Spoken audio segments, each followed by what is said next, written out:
Today we will talk about the stock market and how does it work. So, if you're afraid to try to invest in the stock market, you're not alone.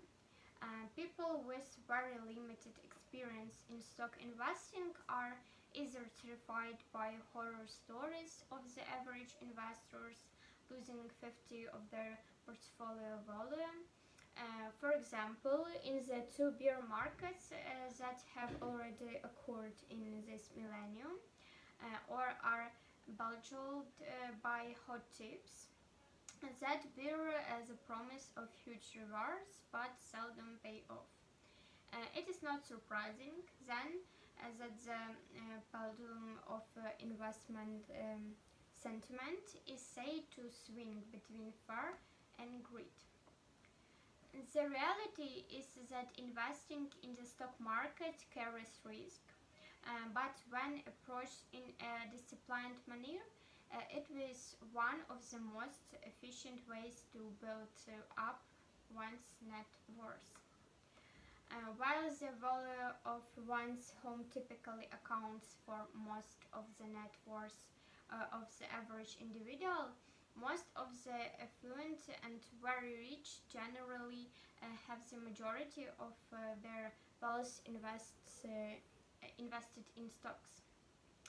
In order to understand the mechanism of the stock market, let's begin by delving into the definition of a stock and its different types. So, key takeaways. First, stock represent ownership equality in the firm and give shareholders voting rights as well as a residual claim on corporate earnings in the form of capital gains and dividends. Individual and institutional investors come together on stock exchanges to buy and sell shares in a public venue.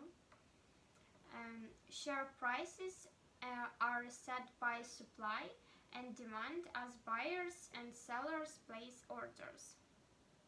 Order flow and bid-ask spreads are often maintained by specialists or market makers to ensure an orderly and fair market. And listing on exchanges may provide companies with liquidity and the ability to raise capital, but it can also mean higher costs and increased regulation. What is a stock? A stock is a financial instrument that represents ownership in a company or corporation and represents a proportionate claim on its assets and earnings. Stocks are also called shares or a company's equity. And types of stock. While there are two main types of stock, common and preferred.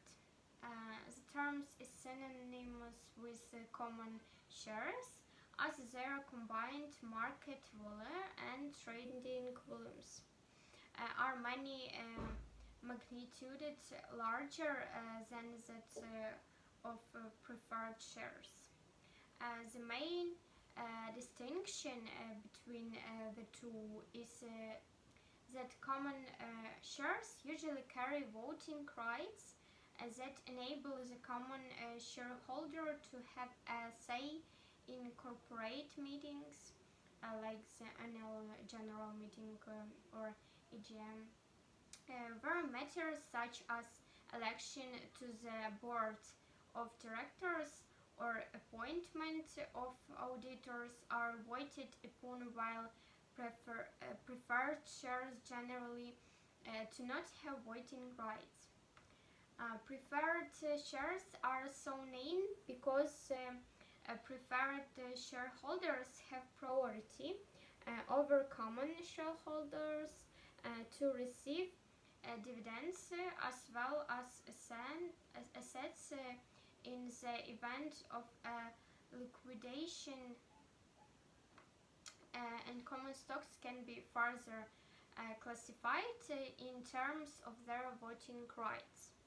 While the basic premise of common shares is that they should have equal voting rights, one vote per share held. Some companies have dual or multiple classes of stock with different voting rights attached to each class. In such a dual class structure, Class A shares, for example, may have 10 votes per share, while Class B subordinate voting shares may only have 1 vote per share. And dual or multiple class share structures are designed to enable the founders of a company to control its fortunes, strategies, direction, and ability to innovate. And why companies issue shares?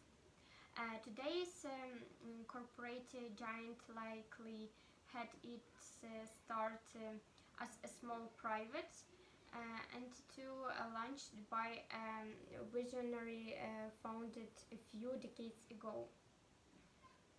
And technology giants like this have become among the biggest companies in the world within a couple of decades.